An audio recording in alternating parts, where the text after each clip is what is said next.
Here's the big question. How is it that most entrepreneurs hustle and are always busy and struggle to take just one step forward only to fall two steps back? They're dedicated, determined, and driven, but only a few finally break through and win. This show uncovers those quantum leap patterns of highly successful people so you can simply model what they do and apply to your future success. That's the question, and the answers are right here.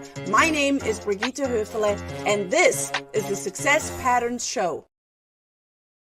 And that is right. Welcome, everyone, to the Success Patterns Show on this beautiful Tuesday, the last Tuesday of the month of November. Welcome, welcome, welcome, everyone. My name is Brigitte Höfele. I am the founder of the Success Pattern Movement and the CEO of the Center of NLP. And we are here to put the do in learn, do, teach. This show was designed with your success in mind, because the quality of your success actually starts with your attitude towards it. I got a great guest expert today, and boy, his attitude is off the charts. So you definitely want to have something to write with and something to write on, because he's going to drop some nuggets. I know it. Tony Robbins is known for saying success leaves clues. I say success comes in patterns.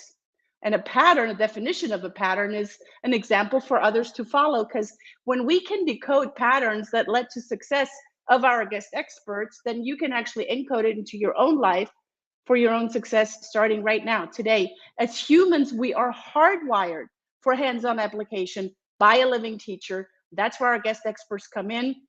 We're grandmasters at work here. We're going to give you tips on how to model success. We're going to talk about things that are like happening right now. Success is already yours as you are here. You're at the right place at the right time. Stay tuned. At the very end, we're going to share with you some important information. So I want to share with you who we have on today on the Success Pattern Show. And he's going to share patterns of business freedom, financial freedom, and soul freedom. Hello, this is big. He's internationally recognized. He's a real estate sales speaker, a trainer, a mastermind facilitator. He helps real estate agents going from a business operator to a business owner, creating real financial freedom and live the life that they truly want and desire and love. He launched the WGR over 15 years ago as one of the top real estate brands of Utah, having helped nearly 1,000 buyers and sellers through his career. Now, the WGR is one of the North America's top real estate business academy and masterminds. If you're in real estate, if you are living in a home, if you're dealing in some sort of fashion with real estate, you want to pay attention. If you want to be financially free, this is the time for you to pay attention. He has trained thousands of agents to become over six-figure income earners, with his top clients generating over $300,000 a month in revenue. Ladies and gentlemen, if you're not driving, please stand on your feet and help me welcome Colton Lindsay. Welcome to the show. What's up? Thanks for having me here. Good to have you, man. Yeah. Good to see you. We just hung out in Florida a few weeks ago. Yes, we did. Was fun. We were kayaking and teaching some financial freedom principles. So that was awesome.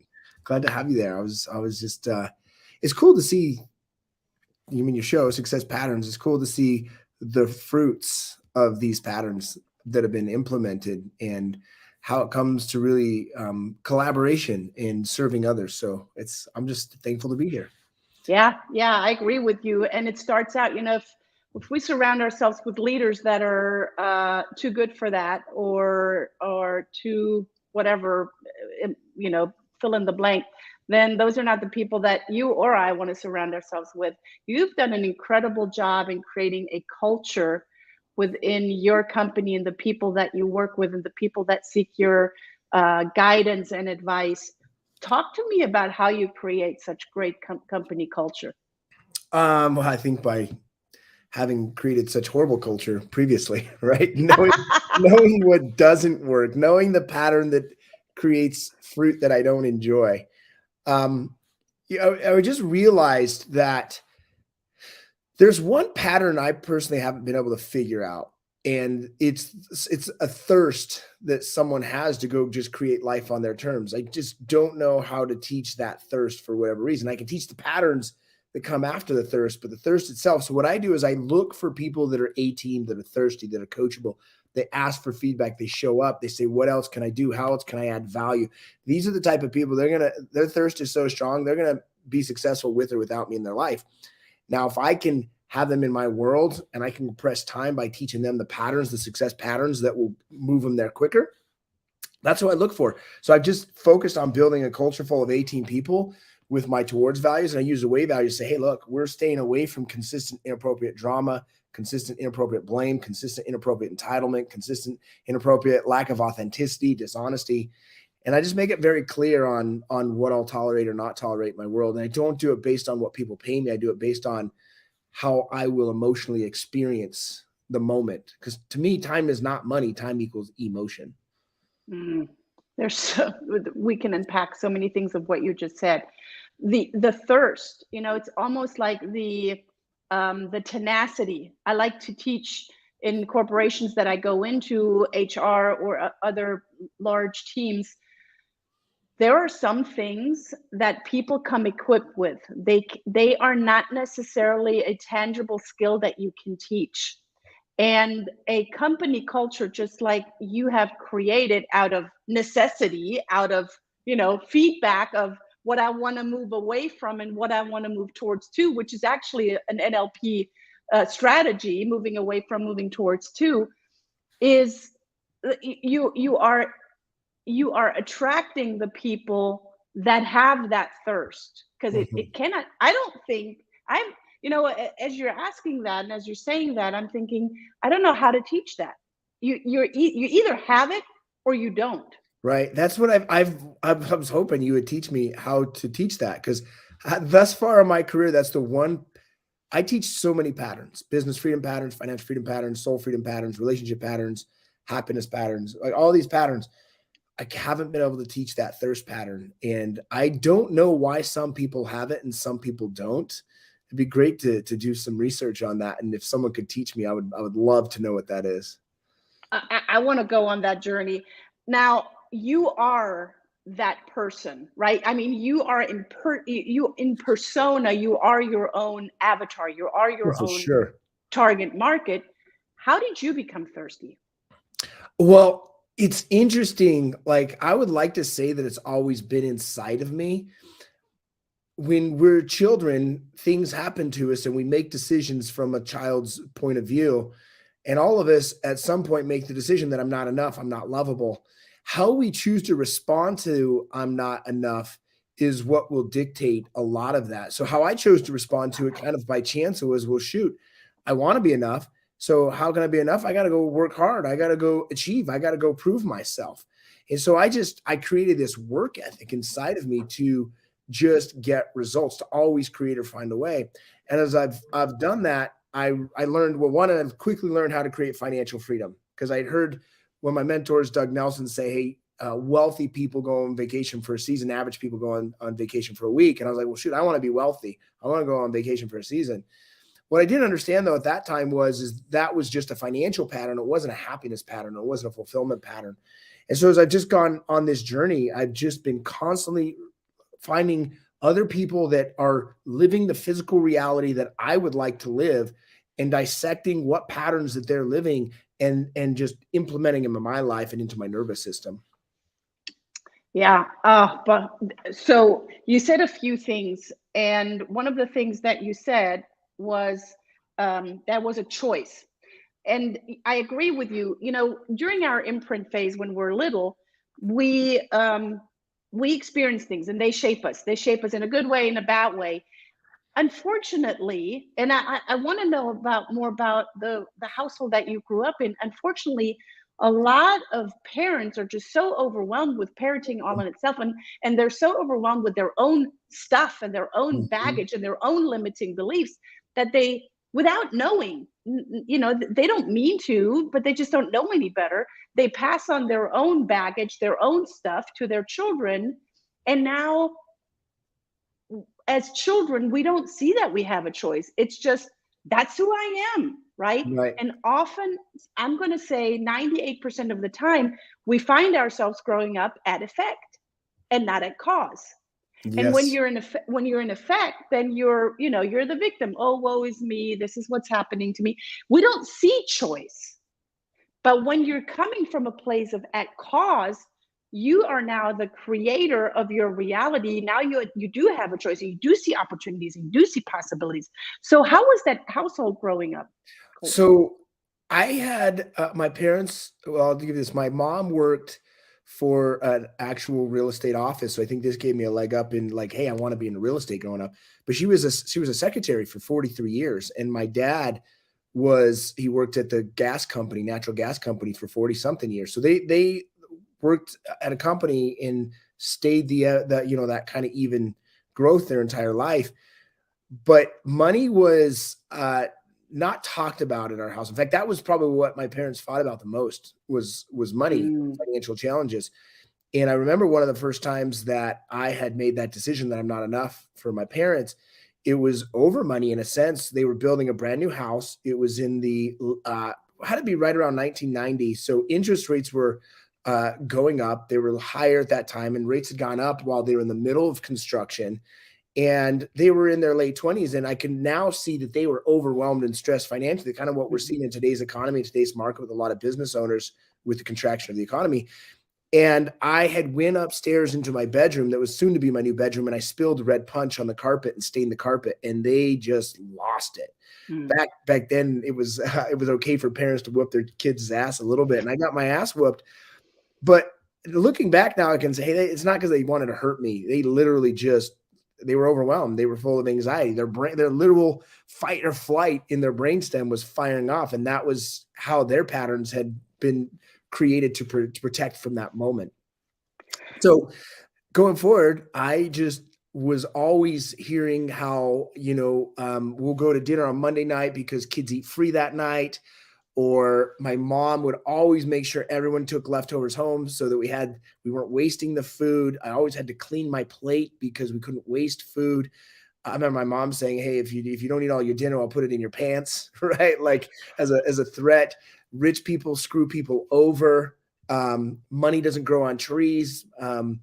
Like money takes too much hard work. And so that was kind of the beliefs. I wasn't poor, but I wasn't middle class. We were definitely working class.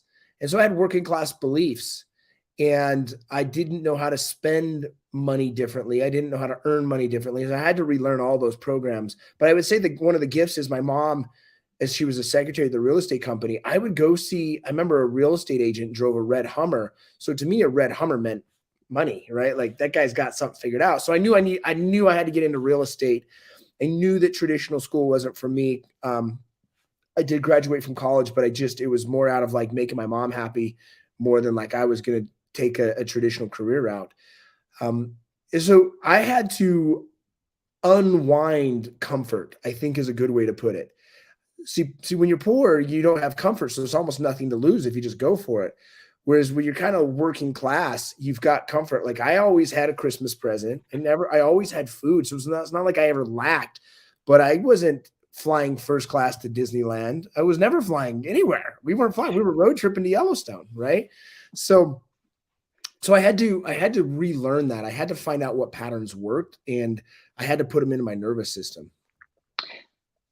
So there was one point, from what I heard, and there are probably more pivotal points, but there was one point where someone from the real estate organization that your mom worked at modeled that a Yes. red Hummer means success, and it sparked something within you. It really tipped something over. So I have a pattern, and I have this, and it's not just a hypothesis. I think it's a fact. If we want our children to grow up without limiting beliefs, if we want our children to grow up at cause, then it doesn't start with our children. It starts with the adults Yes. that have an impact on the children, right? Yes. That is true for us growing up, from our parents, from our surrounding, and all of the surrounding has an impact. The people that our parents work with, our thought leaders that we surrounded, or our parents surrounded themselves with, TV, radio, it's TV programming, radio Church, programming, all of that programmed us. community. Hello. Yeah, all of Um, it.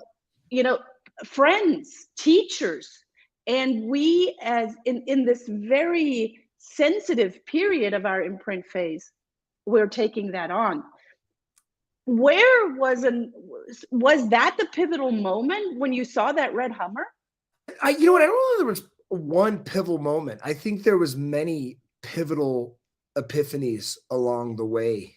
Because I remember another real pivotal moment for me. I was towards the probably 3/4 of the way through. I was on a Mormon missionary on a Mormon mission, and I was at a church member's house, and they had a book there. It was called How to Win Friends and Influence People. I read that book in Portuguese for the first time, which was very interesting. If my native language is obviously English, but reading it in Portuguese, I saw patterns differently in reading that book. And what I realized, that was for the first time I realized, though, that I could be the cause. So when I saw the red Hummer, I was like, man, I want a red Hummer. Like, I want to be successful. I didn't realize I had a real clear cause in that until I read that book when I was 20, almost 21 years old.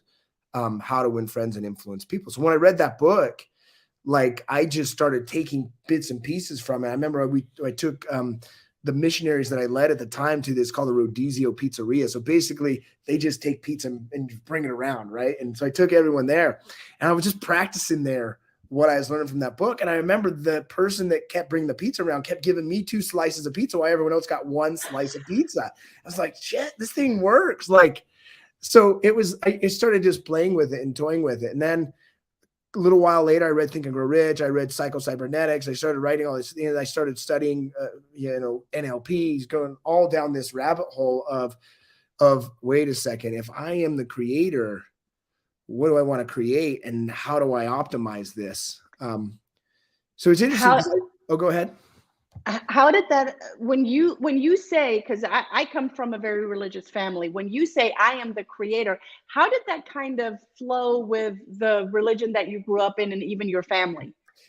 I think, well, my mom struggles clear today. Like, I got tattoos now, and she'll be like, oh, what's that shit on your arm? Right? Like, just kind of old school boomer, like churchgoer, which I really love and appreciate her because it made me who I am.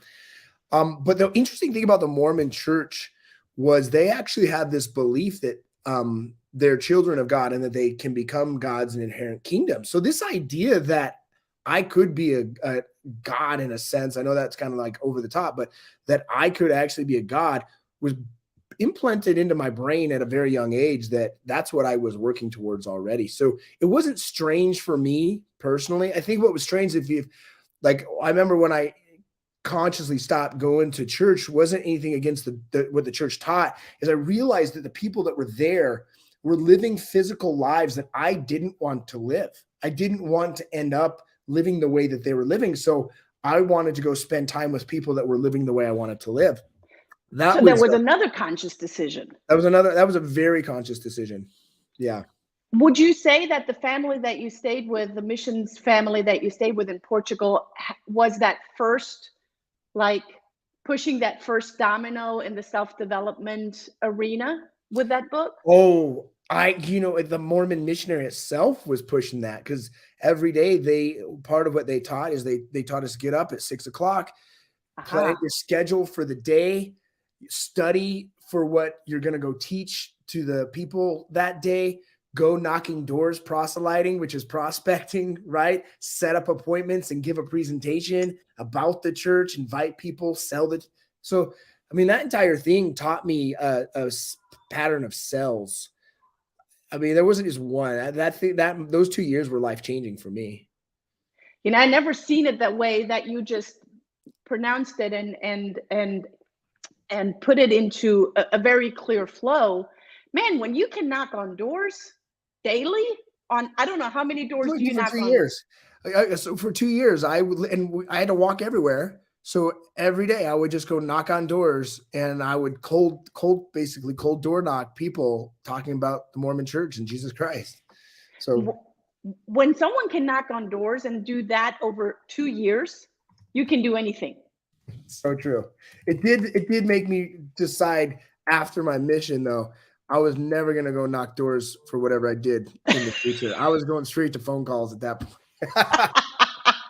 But listen, knocking doors, picking up the phone, and cold calling like that. I mean, again, once you do it, it's easy to do it again and again and again. Maybe knocking or maybe picking up the phone, because for a lot of people, Colton, the phone gets really heavy. Yeah. Well, especially today, the phone gets really heavy. Is because people aren't identifying what the phone is today. Mm. Instagram's a phone, Facebook's a phone, Mm. YouTube's a phone. And we have to understand that there's two ways of marketing. There's a passive approach, which is hope someone reaches out. And there's a proactive approach like, hey, someone just looked at my story. I'm going to reach out to them and see what's going on. And so you have to really start to cause, I think the key word is engagement. So whether you're knocking a door, making a phone call, or you're commenting on someone, or you're sending a DM, it's about engaging people and enrolling them into a meaningful conversation. I feel really, really freaking blessed that I learned that at such a young age, because I don't care what business you're in, what you sell, everything is about engaging people and influencing and persuade them to what your cause is. How to win friends and influence people. And there's some people that say, ooh, influence is almost like manipulation. How do you feel about that? I think they don't understand what NLP is. In a sense, NLP, I believe, is something I do with people, not to them. And I truly believe at my core that I'm focused on growth and contribution, that if I use neuro-linguistic programming skill sets to work with someone to empower them and inspire them and persuade and influence them, and they make a decision, that I will freaking deliver. Like, there's no doubt in my mind I will deliver. So if you're doing it for personal gain only, you could be used as manipulation. I could see that. But if you're doing it to really contribute, to serve, to add value, and the happiest time I have in my life is when I'm contributing just to contribute. Like, I don't get paid anything to be on this podcast. I'm doing because I want to add value to you and the value exchange which you've created in my world. And who knows what comes from that with the law of reciprocity. But I'm doing it because I can, and this is what excites me, and this is what I'm enthusiastic about, and I have a skill set to share with people. So when you look at it that way, it's not manipulating; it's the ability to persuade and influence. Yeah, and it's the intention behind it, right? It's do you want to be of value? Do you want to be of service to humanity? Now, the law of reciprocity and profit, how does that go hand in hand? Because I know that you teach that often. So it's interesting. I hear like speakers and trainers talk about giving back. I would actually encourage people to give just for the sense of giving. Mm. Now, how the world works and the universe works some way, and I don't understand it fully, is that when I act, that sends a signal to God in the universe, and God in the universe acts on my behalf. It just creates and aligns things. However, how it's created and aligned for me isn't typically how I think it should be or how my plan is. It's usually a different plan, but it's always as equal or better than how I thought it should have been. And so when I look at this ability to act with faith, I trust in a greater power, a greater sense of whatever gave me a heart and lets me live here, that I will always be taken care of. The reciprocity, though, it doesn't always come how like I would want it, probably, right? So if you get attached to how it should be, it's going to cause you some problems, and it will actually backfire. But if you give just to give because you can, that's where reciprocity will take care of you all day long. You mean without an agenda? Correct. Without attachment? Like, for example, like one of the most common ways is in a relationship, right? With say a husband and a wife. The husband will give in a sense to get something back from that. But if the husband just gives to give without regards to even a thank you, then that's the win, because that's a space of contribution. Otherwise, it's horse trading is really what it is. It's a trend. It's that type of, and so you want to avoid it's bartering. Yeah, exactly. Yeah.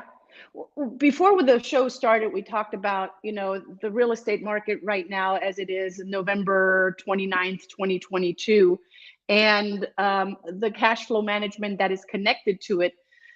Where are we? I mean, we have come, the last 3 years has been a whirlwind And I don't know if we're coming out of it, if we're starting a new one. What's your take on it? On the real estate market specifically? Yeah. Well, I'll tell you right now, markets are driven through fear and greed. In the last couple of years, right after COVID, it's been driven by greed. You've had low interest rates, you've had a ton of money in circulation, and so people have been greedy. And so after so much time, greedy takes off with inflation, which we've seen in our entire economy. And so the Feds, as they shifted the rates, it's put a cap on it, and that's instilled fear into the marketplace. So when fear drives the market, it puts downward pressure on it. So you're seeing a downward pressure market. I don't think it's going to be as bad as any previous crash, but it's definitely going to see a continual reduction. I mean, you're already seeing a 50% reduction in the number of transactions year over year in most of the United States. We'll probably see another 20 to 30% contraction on that. You're seeing anywhere from 15 to 30% contraction in values right now. And you see those rates, it's still, even at a lower price, it's costing people more money per month because rates are up. So what has happened for a lot of real estate professionals, title people, you have title and escrow companies, mortgage officers, as the reduction of transactions happen, their expenses are still up here and their profit margins, because they were fat and happy for so long, they got okay with being a little bit lazy on their profit margins of 18, 20%. Now all of a sudden that 18 and 20% disappeared, and people haven't been able to cut their expenses fast enough. And so it's really caused a problem in business owners in the real estate space, whether you're in the fix and flip, new construction, totally. I mean, you're seeing a new construction where the value of homes are dropping, but because of inflation, the cost to build is up. Their margins are upside down right now. I've seen plenty of builders, they just stopped construction mid-build right now, tarped it off and said, hey, we're going to wait till the shitstorm's over, because it's going to be cheaper for us to do that and sit and wait on it than it is to finish out this build and take a loss on it.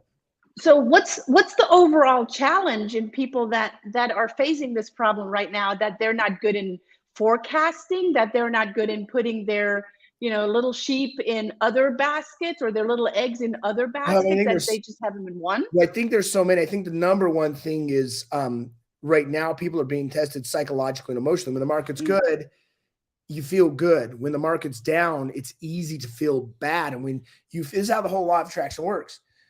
When you feel bad, you make less good decisions. You make less good decisions, and you get less good consequences. And it creates kind of that cycle. So when you feel good, you make better decisions. You make better decisions, you get better consequences. However, that can backfire if you get lazy in how you're feeling good. If you're feeling good because your bank account's going up, that's the lazy way. If you're feeling good because you're connecting inside, you're using neurolinguistic patterns on yourself, and you're driving certainty from within. If you feel good that way, you'll make good decisions, because a good decision on a business owner is, hey, minimum, I'm taking 30% profit out of my company. That's my first expense. I pull it out, I put it on the side. Now, even with that model, like my lowest profit margin company right now is 48.5%. And I'm talking to a lot of my friends and business owners that are like going negative month after month right now. And I'm like, I'm starting to feel stressed because of other people's stress a little bit, right? And so it just goes back to, okay, where does it start? It starts first with how you feel inside. And it has to create a sense of absolute certainty, but also a peace and a calm that you're going to be okay regardless of what tornado comes at you, that you stay calm and centered regardless of the chaos, the ambiguity, and the unknown. From there, you can make better decisions. Better decisions create the better results. I think that's the first thing. The second thing is people just are getting lazy with money in society. And what I mean by that is so easily printed out of thin air. People are just waiting for that next thing to be given to them, where the reality is you need to appreciate money. If you can't appreciate $1, you never appreciate $1 million. And it's easy to stop appreciating money the more you get, because it becomes more dispensable, and you get kind of, people get lazy on their profit margins. That's a bottom line. Wow. I'd love to unpack that, because I think we could talk hours just on that. And it's such a timely topic. And I think it comes back to what we started out our conversation today, and that is the thirst.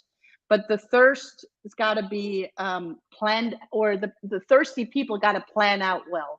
They got to be, from what I'm hearing you say, is they got to be surrounded by the people that know what to do, that know in which direction to go and what to do with that thirst. Yep. How to channel it. Yeah, exactly. Proximity is power. And how you decide proximity is who or what company or what coaching program have the physical results of the reality that I want to live. And then I go learn what those patterns are. Yep. Colton, I agree with Brian. He says Colton is a wise man. I totally agree with him. People need to get with Colton. Colton, how do people get in touch with you? Best is on Instagram, Instagram.com/the WGR. So just search me up on Instagram, the WGR, tap me a follow, send me a DM, and let's connect. Okay, great. So it's Instagram.com/the WGR, or you can also go here, the WGR.com. Is that right? Yep, you can go there as well. Check some stuff out there. Fantastic. Colton, any last words that you want to share with the group? I think if the overall pattern, I'll re-hit it again, the overall pattern for me that ignites a sense of a law of attraction is feel good now and always feel better from within.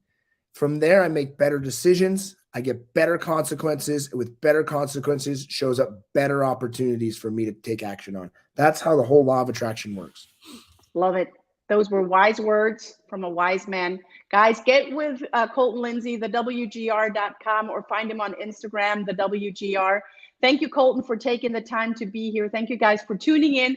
See you again next Tuesday, same time, same place. Until then, ciao and bye for now. Thanks. See you later. Thank you for tuning in to the Success Pattern Show at www.thesuccesspatternshow.com. My name is Brigitte Höfele.